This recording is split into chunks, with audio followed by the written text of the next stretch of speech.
আমি রাজনীতির জায়গা থেকে পরিষ্কার বলি যে দেখুন, আপনারা যে যাই ভাবুন, পশ্চিমবঙ্গের সরকার অর্থাৎ মাটির সরকার পরিবর্তন হচ্ছে না। সংখ্যা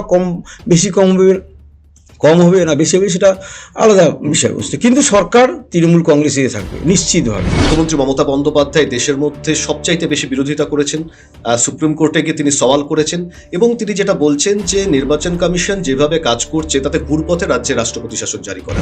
আমার কালিয়াগঞ্জ বিধানসভাতে 4777 জনের নাম ডিলিট হয়ে গেছে, ভাবতে পারেন। সেই মানুষগুলো দীর্ঘদিন থেকে আমার কালিয়াগঞ্জ বিধানসভার অন্তর্গত বিভিন্ন গ্রামে বাস করেছে।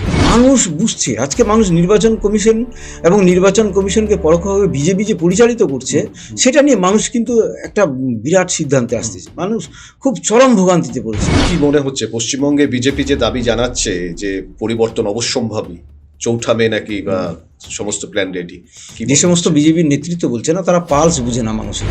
সাধারণ মানুষের কাছে আপনার বার্তা কি থাকবে, কি বলবেন কালিয়াগঞ্জের আপনার বিধানসভা কেন্দ্রে? লক্ষ কোটি টাকা দিয়েও আমরা কিনতে পারবো না এই যে শান্তিটা। এই শান্তিটা তৃণমূল সরকার মাটির সরকার গ্যারান্টি দিয়ে এখানে প্রতিষ্ঠিত করেছে। তো নর্মালি এটা প্রথম রাখতে হবে আমাদের।